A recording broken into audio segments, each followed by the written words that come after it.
Welcome, everybody, and welcome to another exciting episode of TalentED, the podcast where we bring you inspiring stories and insights from the world of education, leadership, and talent. I'm your host, Dr. Alex Skanson, owner of School Pro K12, and today we have a truly exceptional guest with us, Alex Kajitani. Wave, Alex. Make sure everybody knows that you're real. Thanks for having me. I want to tell just a little bit about you before we can go on, and if anything in here is wrong or embellished, I mean, you certainly tell me. So 20 years ago, Alex Kajitani was a dedicated educator facing the challenges of teaching in one of California's most underserved communities. And today, he holds the title of California Teacher of the Year, is recognized as a top-4 finalist for National Teacher of the Year in 2009. He's not only a highly sought-after speaker, but also an authority on teaching, motivation, leadership. He's a speaker, author, all-around good guy. Alex, welcome to the show. Thanks. What an honor it is to be here with you today. Thanks for having me. Yeah, you're welcome. Well, Alex, where are you talking to us from today? I'm talking to you from Carlsbad, California, just in the northwest part of San Diego County. Oh, and I bet you the weather is nice today. You know, sometimes it does get as high as 76. Sometimes it does get as cold as 74. But most days we're comfortably right there at perfect. Those are all too hot for me. You know, I'm based out of Minnesota, and I always tell people my favorite days are 20 and sunny. I love it cold. I love walking outside without a coat on at that temperature. If I was going to be drinking a beverage in the yard, that would be my ideal day, 20 and sunny. Interesting. Well, there you go. We're all in the right place. That's right. Well, I want to get right into it. As a former teacher of the year, I've seen some videos of you doing some crazy things. You're really engaging, but really when it comes down to it, it's about building relationships with students. Can you share some of your secret sauce when it comes to, connecting with students, and how maybe some of our fellow teachers out there can sprinkle a bit of that Kajitani magic? Yeah, it's funny when you introduced me, you said, 20 years ago I was doing this, and then, now I'm the California Teacher of the Year and helping other teachers. And in between that time, though, that's where the real work has happened, and that's where the real magic has taken place. And so, just to be very clear, in those 20 years, I made a lot of mistakes. I did a lot of things wrong. I tried some things. I had some successes. I had a whole lot of bombs. And so just kind of, figured it out along the way. And that's what I love working with teachers and training teachers on the most is, not only how can they avoid the mistakes that I've made along the way, but also how can they take the really great things that I figured out in order to incorporate that into their own pedagogical practice. And so, I am known around the world now as the Rappin Mathematician as well. And so, just like you said, 20 years ago, I was really struggling to survive in my classroom, and I couldn't seem to get my students to pay attention or sit still in their seats. But I noticed a rap song would come out on Monday, and by Tuesday, they seemed to have every single word memorized. And so I started making up rap songs about the math that I was teaching. And like you said, now they're all over YouTube, and they've gone viral. Are being used in homes and classrooms all over the world to make math cool. But even when I tried it, it was a disaster in my classroom. The students were laughing at me hysterically. But when they came back the next day, they remembered the math. They wanted more. And that's when I really started to unlock these ideas about building relationships with students. And so, I always say building relationships with students really has three main components. First, you got to spend some time together, right? There's no shortcut for this. It can be virtual, but you've got to spend live time with each other, responding to each other, interacting with each other. There's no substitute for putting in the time, whether it's every day, every week, block schedule, whatever the case is, you got to put the time in with the students. The second component of building relationships that I've learned is same thing I tell my students when they go in for their first job interview.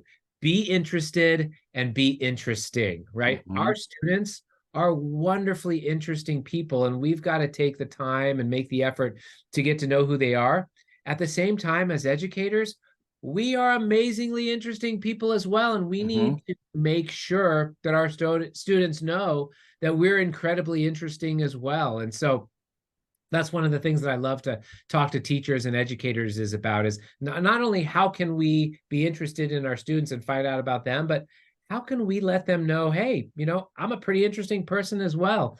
And then third, all relationships are really built on trust. And I Mhm.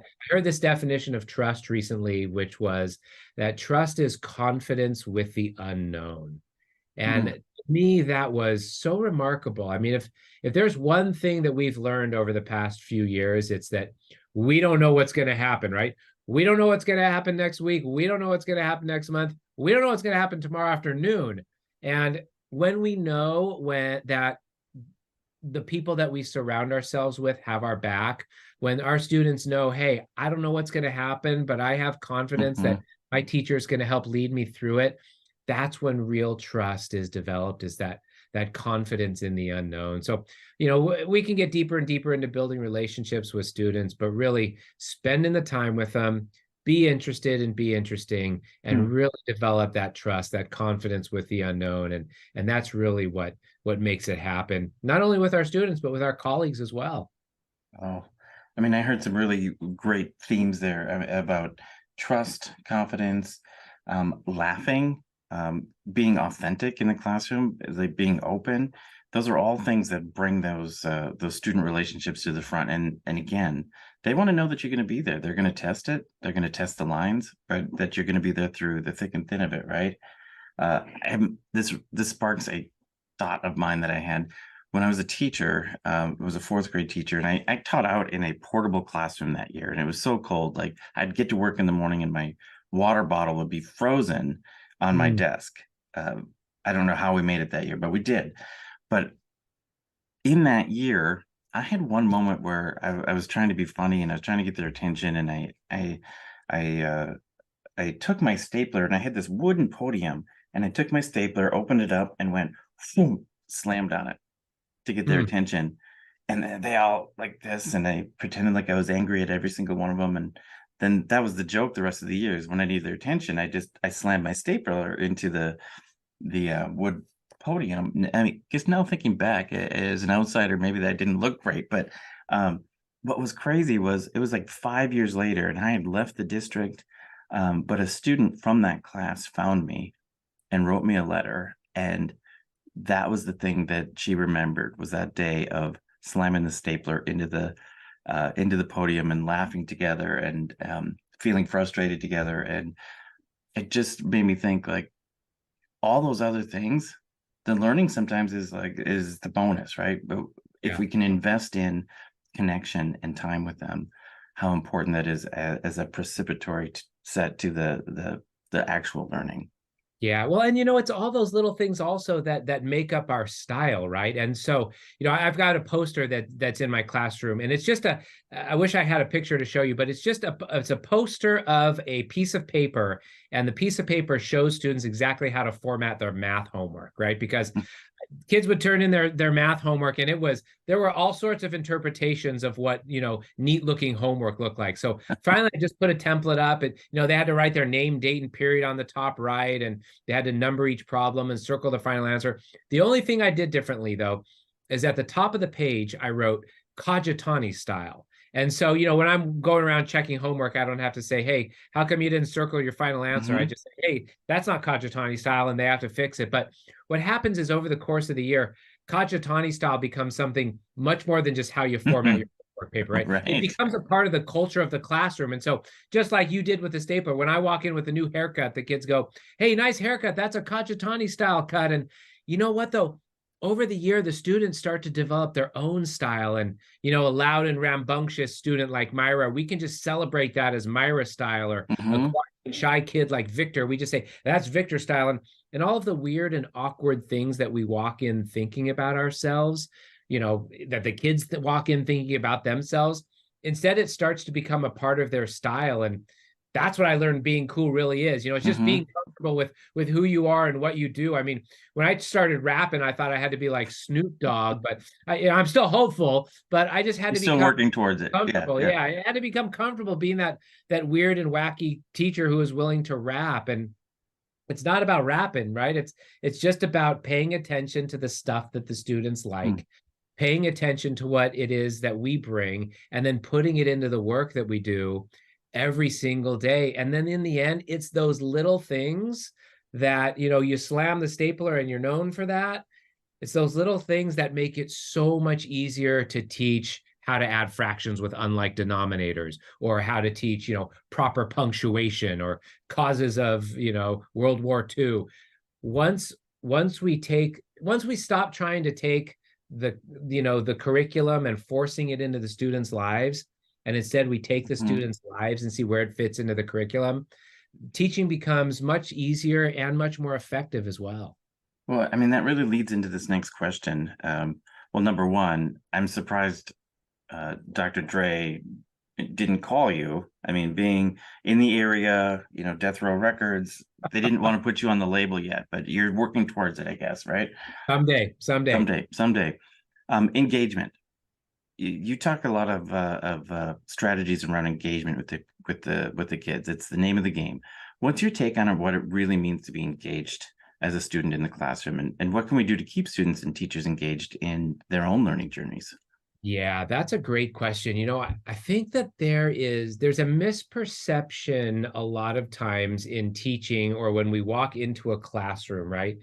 And that there is a difference between students being really excited and students being really engaged. Mhm. One of the things that I like to say is that you are not engaged until you are emotionally involved, right? Think about what it means to be engaged in an activity, or while watching a movie, or even, engaged with a person Mhm. or to a person, right? Until you are emotionally involved, you're not really engaged in that activity with that person, watching that movie, whatever the case is. And so a lot of times we might see students, who are very excited about the content, or they look like they're having fun and things like that. But that doesn't necessarily mean that they're emotionally involved with what they are doing. Sometimes engagement happens very quietly in the back of the classroom. Sometimes engagement happens as we're walking, through the hall, and we see a student and say, "Hey, what did you think of class today?" Or "What did you think of that lesson?" And so again, there are a few things that we can do that, again, that really get students engaged. One, just like I said earlier, instead of starting with the curriculum and saying, "This is where you're going to need it," start with the students' lives, and then say, "Okay, here's what's happening in your life.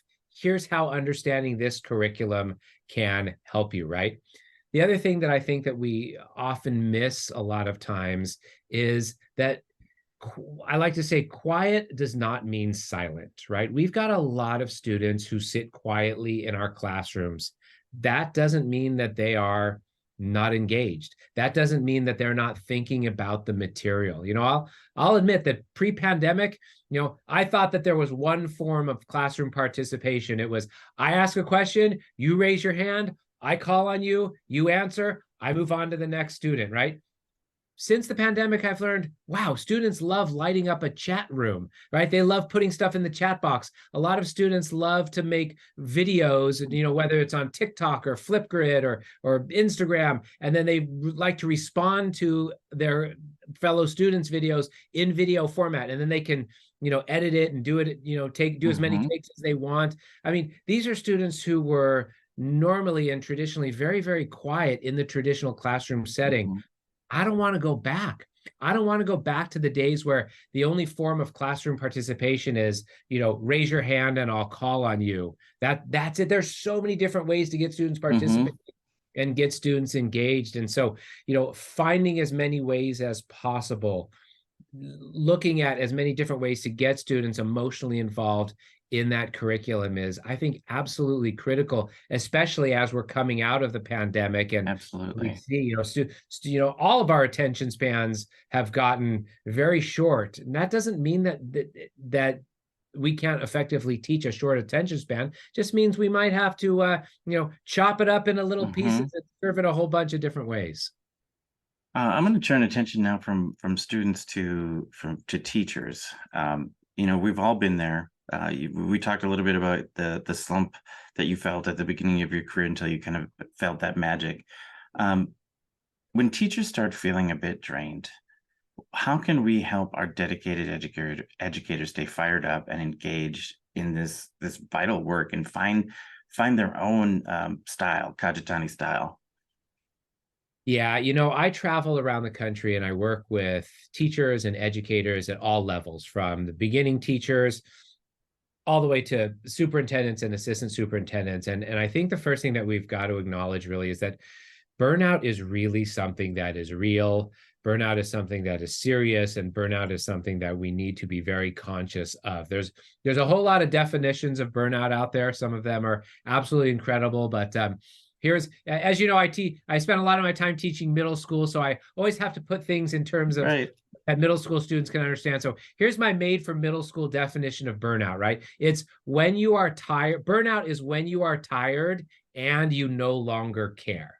So Mm. that's really important. If you find yourself during the school year exhausted, but you still care deeply about the work that you're doing, you might not be burned out. You might just be exhausted.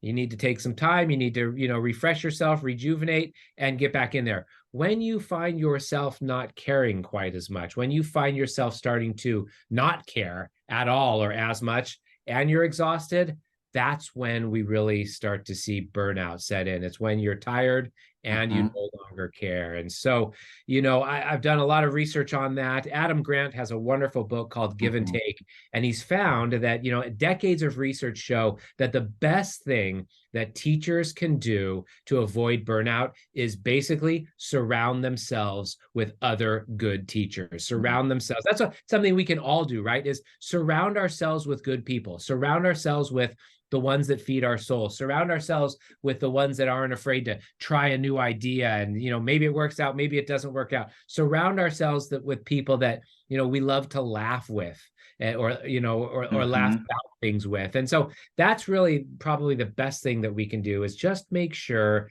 that we are surrounding ourselves with people that feed our soul and people that make us complete. And I've got a litmus test that I can share with everybody on how to know if somebody, really feeds our soul. And that is, immediately after interacting with somebody, check in with yourself and see how you feel, Mm. right? You talk to a friend on the phone, immediately upon hanging up, see how you feel. If you are now more energetic, if you are now more excited, not every single conversation. I get that Right. sometimes we talk about unhappy things or we struggle with friends, but generally speaking, after we interact with someone in the hallway, on the phone, wherever it is, if we feel that our energy is now increasing after hanging up with them, that's a really good sign. That's somebody who we want to probably continue to Mhm. surround ourselves with. Let me clarify. I should have said positive energy, right? Not being super angry energy. But that is something that's just a good litmus test. When we hang up, when we say goodbye, how do we feel? Do we feel better? If we do we feel more energetic? If we do, that's probably something that we want. So that's something that's just really critical. And then the other thing really is, it's so obvious, but we've just got to take care of ourselves, right? We've Mhm. got to make sure to schedule in the time to do whatever it is that we need to be healthy. As out here in California, surfing is a really big thing. And so Mhm. I'll never forget my first year of teaching. I was drowning, and one of my colleagues came in and said, "Hey, I heard you're a surfer." I said, "Yeah." He said, "Every Thursday afternoon, right after school, we go to the beach, we go surfing for an hour. Why don't you join us?" Well, I began to look forward. I mean, that got me through the week. Monday through Wednesday, Monday through Thursday, I was like, I got this because I know that I'm going to go surfing Mhm. on Thursday afternoons. And, we'd go every Thursday right after school. And sometimes that meant I had to stay up a little bit later to finish the thing I didn't get to because I went surfing. But my soul was always refreshed, and I was surrounding myself with really great people. And so Mm. it's taking that time to make sure, as obvious as it sounds, it's something we kind of all know, but sometimes we rarely do, is just building in that time. And then, the last thing that I think is a little more philosophical, but we need to make sure that we have so much of our identity as teachers, as educators, is being a teacher, right? Hmm. Is being an educator. And so we need to make sure that in the moments, in the times that that might get taken away, that we've got something else that we Hmm. identify with, that we are, right? We saw a lot of this during the pandemic, where many of us were forced to, our identity and everything that we thought that we did all day was suddenly taken away.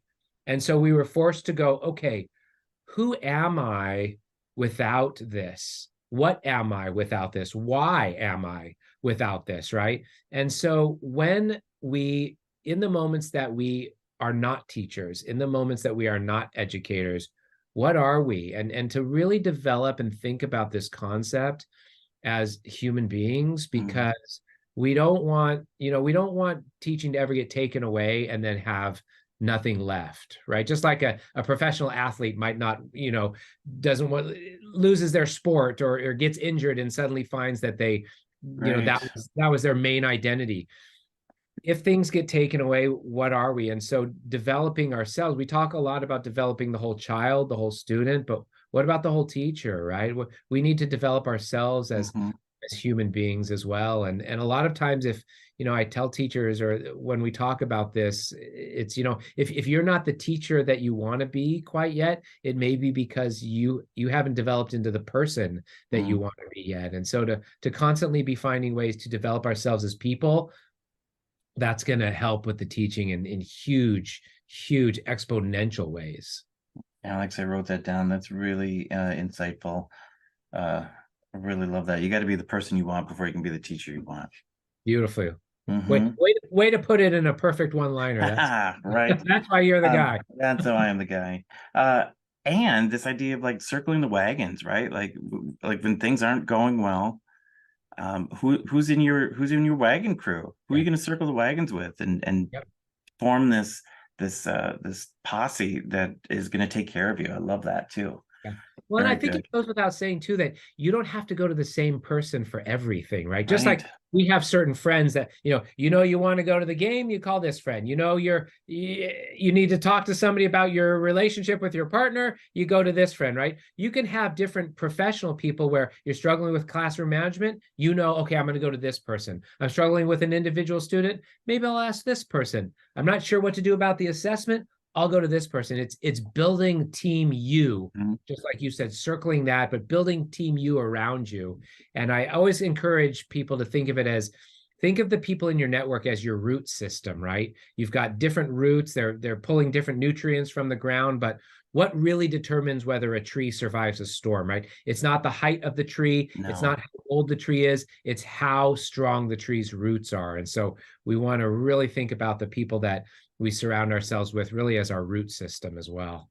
Well, I mean, we're so lucky to talk with you today, Alex. You're so insightful. I mean, I love your thoughts on engagement. You've actually created online programs, multiplicationnation.com.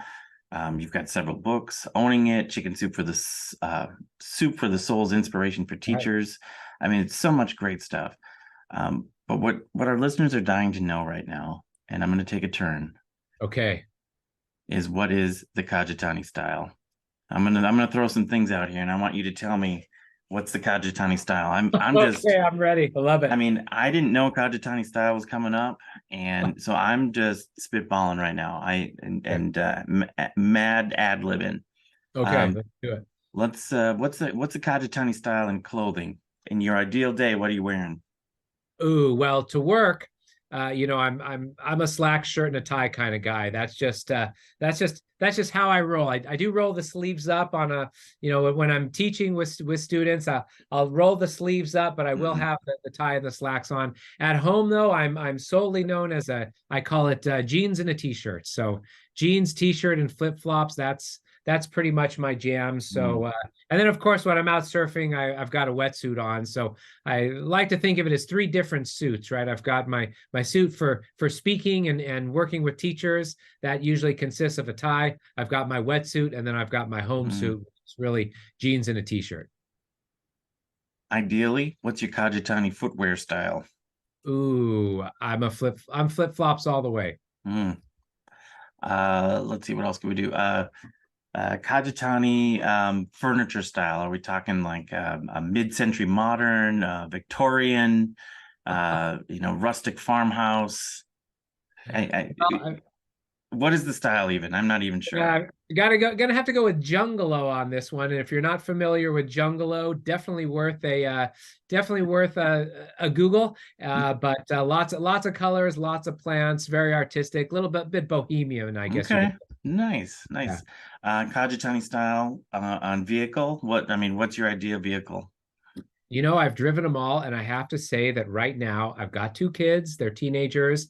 I'm driving a minivan, I will admit, but I have to also say it is the most joy I have ever had driving. I mean, you could throw anything in the back. You can take your in-laws with you if you need to, and Mm-hmm. that is one smooth ride. So my most popular book is called Owning It.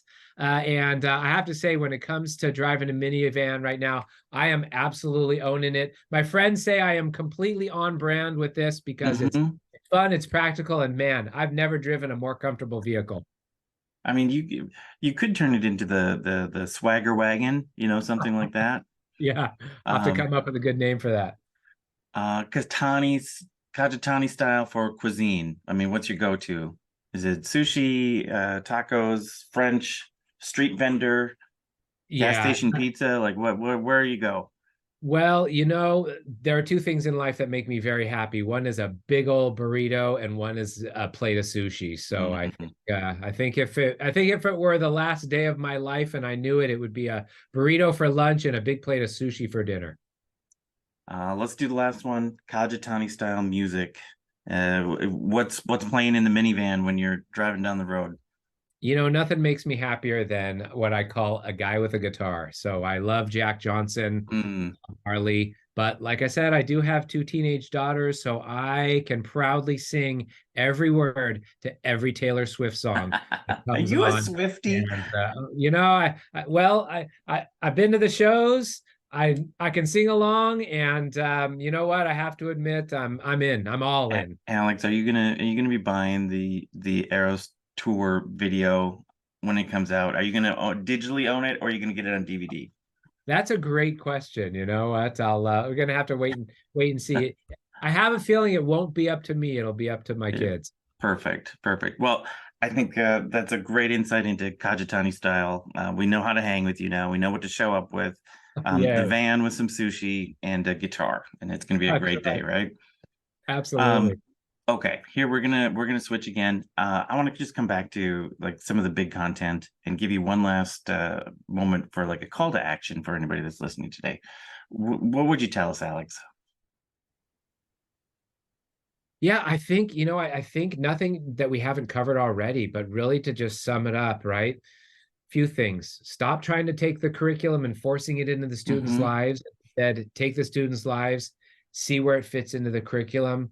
Second, remember that relationships rule, right? Relationships always rule, relationships still rule. And so, really getting in there, be interested and be interesting, take the time to get to know your students, but also don't forget, take some time to make sure that they get to know Mm. you as well. And you said it earlier, I am the creator of the wildly popular program, multiplicationnation.com. I am on a mission to make sure every kid masters their times tables. So I created it's totally free for anyone, anywhere, but it's really fun, really engaging, video-based program that helps kids master their Fun. times. I will not stop until every kid masters their times table. So anyone listening, watching, check out multiplicationnation.com. Like I said, you can sign up totally for free. And Cool. near and dear to my heart is really just keeping teachers motivated all year long. And Mm. so that's why the work that I do, traveling around, working with teachers, speaking at conferences. I mean, I'll do everything from, big fancy keynotes at fancy hotels to working with a small group of teachers in their, lounge on their prep period. Mhm. No crowd too small or large, but I love to just get in there, support teachers any way possible. And that's why I'm so excited to work with you and School Pro to make that happen. Cool. I love it. This has been such a fun episode, and given the chance to roll with you in your swagger wagon, I think it'd be super fun. All right, So excellent. with that, There's always a seat for you. there's always a seat. Get the right peeps in the Jeep, right? All right. All right. So before we wrap up this incredible episode of TalentED with Alex Kajitani, I want to remind all our listeners to be PKS. This is how we end everything: positive, kind, and supportive in your educational journeys. And if you're inspired by Alex's story and want to book him for your school or organization, you can do through. I'm sure you can get to his website, but we would also be happy to help you here at School Pro K12's booking portal. Check out the description for more information. So thank you, Alex, for joining us today and sharing your passion, insights, humor. It has been an absolute pleasure having you on the show. And to our listeners, remember, you have the power to inspire, the power to engage, work on those relationships with those students. You make a positive impact in education and leadership. And with that, stay tuned for more engaging episodes and stay PKS in everything you do. Until next time, everybody. Bye.